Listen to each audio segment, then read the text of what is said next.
আসসালামু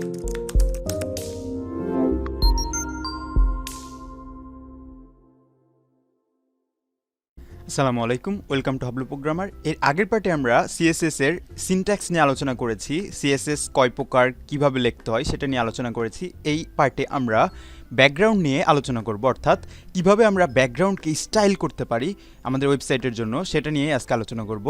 তো এখন পর্যন্ত আপনারা যারা আমাদের চ্যানেলটা সাবস্ক্রাইব করেননি তারা প্লিজ আমাদের চ্যানেলটা সাবস্ক্রাইব করে ভিডিওগুলো আপনাদের বন্ধুদের সাথে শেয়ার করবেন।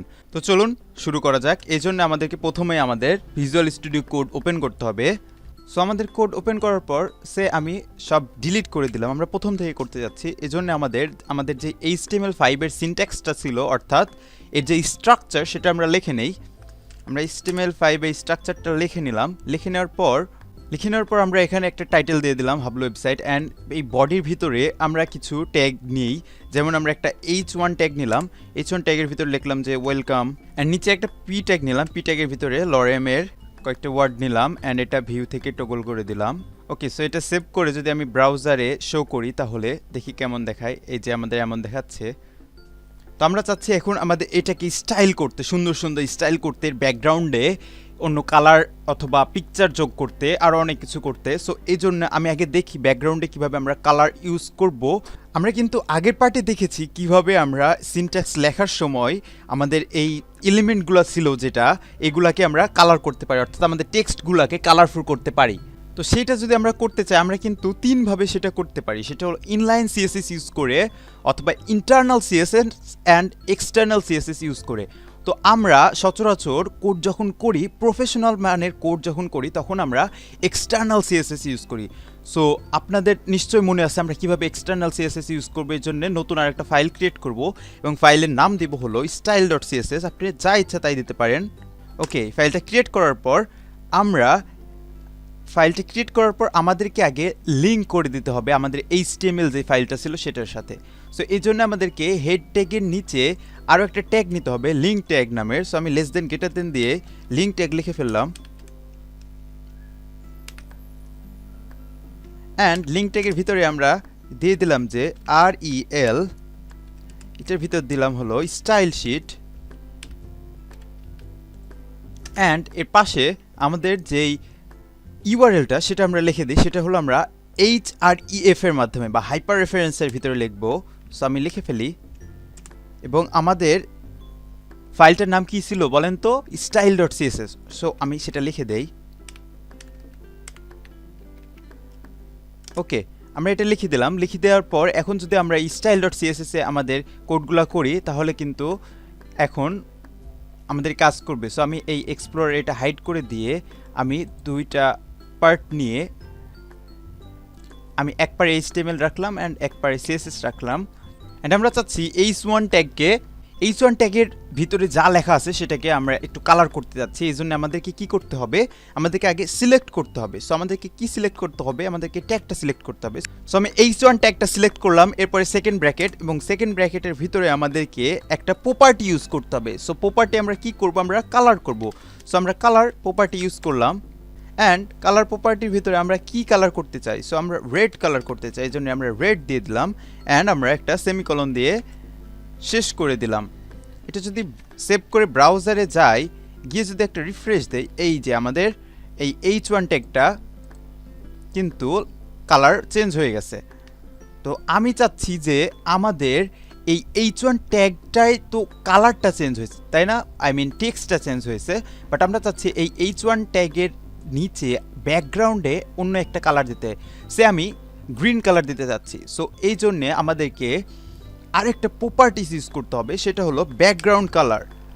সো আমি ব্যাকগ্রাউন্ড হাইফেন দিয়ে কালার লিখলাম, লেখার পর দিয়ে দিলাম গ্রিন কালার দিয়ে দিলাম।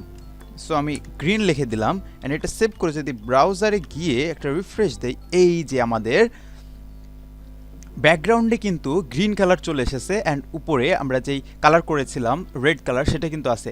একটা জিনিস কি খেয়াল করেছেন, আমরা যখন HTML এর কোর্সটা করেছিলাম তখন কিন্তু আমরা দেখেছিলাম যে কোনটা ইনলাইন এলিমেন্টস অ্যান্ড কোনটা ব্লক এলিমেন্টস।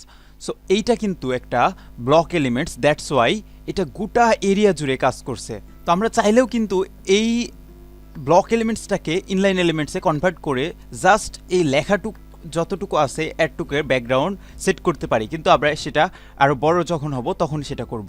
তো এটা তো গেল কোনো একটা ট্যাগের ব্যাকগ্রাউন্ড চেঞ্জ করা। আমরা চাচ্ছি গোটা আমাদের যে ওয়েবসাইট আছে গোটা ওয়েবসাইটটার ব্যাকগ্রাউন্ড চেঞ্জ করতে। এই জন্য আমাদেরকে আমাদের কোড এডিটরে গিয়ে এখানে আমাদেরকে আরও একটা জিনিস সিলেক্ট করতে হবে, সেটা হলো আমাদেরকে গোটা এরিয়াটা কিসের ভিতরে, আমরা যত কিছু কোড করি সেটা কার ভিতর থাকে বলেন তো? আমরা বডির ভিতরে কিন্তু যত কিছু আছে সব করে থাকি। সো আমাদেরকে বডিটা সিলেক্ট করতে হবে। সো আমি বডি লিখে দেই।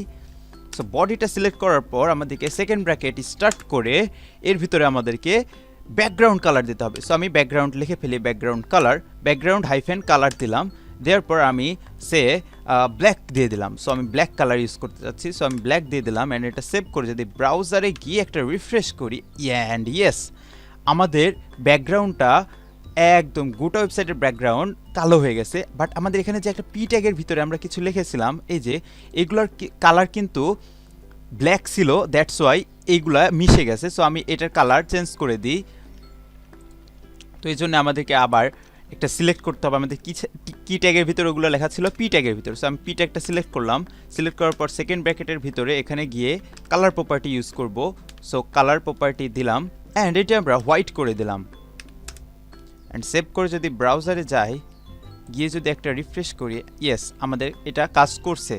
তো এখন আমরা চাচ্ছি আমাদের ব্যাকগ্রাউন্ডে, আমাদের ওয়েবসাইটের ব্যাকগ্রাউন্ডে একটা ইমেজ অ্যাড করতে। আমরা কিন্তু সেটাও করতে পারি।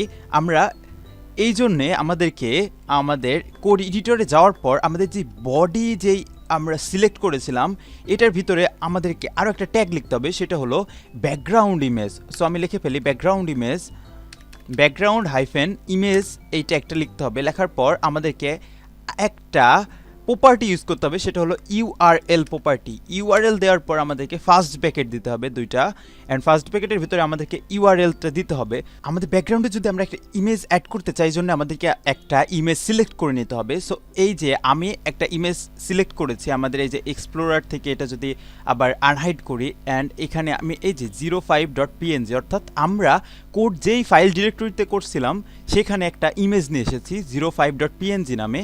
তো আমাদেরকে ব্যাকগ্রাউন্ড ইমেজ লেখার পর এই ভ্যালুতে ইউআরএল লিখে ফার্স্ট ব্র্যাকেটের ভিতরে আমাদেরকে ইউআরএলটা লিখে দিতে হবে, সেটা হলো 05.png। ওকে, অ্যান্ড এটা সেভ করে যদি ব্রাউজারে গিয়ে আমরা একটা রিফ্রেশ দেই, এই যে আমাদের ইমেজটা চলে এসেছে। বাট আমাদের ইমেজটার একটা প্রবলেম হচ্ছে, এই ইমেজটা কিন্তু অনেকগুলা চলে এসেছে, এই যে অনেক রিপিট হচ্ছে আমাদের ইমেজটা। তো আমরা এটার সমাধানও করতে পারি। এই জন্যে আমাদেরকে একটা প্রপার্টি ইউজ করতে হবে। সো আমাদের এই ব্যাকগ্রাউন্ড ইমেজের নিচে একটা প্রপার্টি, সেটা হলো লিখতে হবে হলো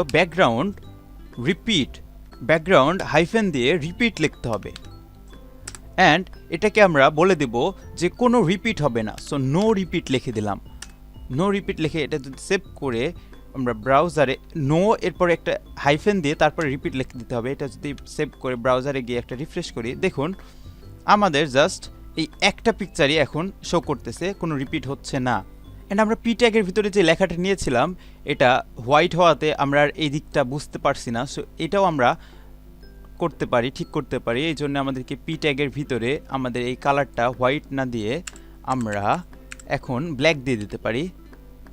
ওকে, অ্যান্ড এটা সেভ করে যদি ব্রাউজারে যাই, গিয়ে একটা রিফ্রেশ দেই, এই যে আমাদের এটা ঠিক হয়ে গেছে। অ্যান্ড আমরা চাচ্ছি আমাদের এই পিকচারটাকে হাতের বামে না রেখে হাতের ডানে রাখতে। সো আমরা সেটাও করতে পারি। এই জন্য আমাদেরকে এটা কি পিকচার বলেন তো? আমাদের ব্যাকগ্রাউন্ডে কিন্তু পিকচার আছে, অ্যান্ড এইটার উপরে, অ্যান্ড এই পিকচারটার উপরে কিন্তু আমাদের ট্যাগের যে লেখাগুলা H1 ট্যাগ অ্যান্ড পি এর লেখাগুলো উপরে শো করতেছে, তার মানে আমাদের পিকচারটা কিন্তু পিছনে আছে। সো এই জন্যে আমাদেরকে আমাদের যেই বডি আমরা সিলেক্ট করেছিলাম সিএসএস এর ভিতরে, সেখানে গিয়ে আমাদেরকে বলে দিতে হবে যে ব্যাকগ্রাউন্ড পজিশন নামের একটা প্রপার্টি ইউজ করতে হবে। সো আমি ব্যাকগ্রাউন্ড হাইফেন পজিশন লিখলাম, দেওয়ার পর আমি এখানে লিখে দিলাম সে আমি হাতের ডানে নিব। সো এটাকে কি বলে, আমরা রাইট বলবো।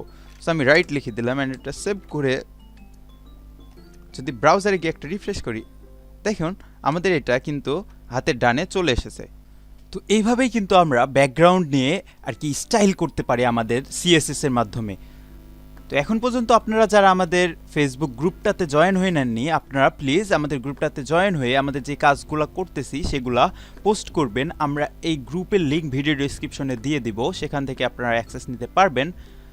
তো আজকের ভিডিওতে এই পর্যন্তই। পরবর্তী ভিডিওতে আমরা অন্য একটা টপিক নিয়ে আলোচনা করব। Have fun, take a risk.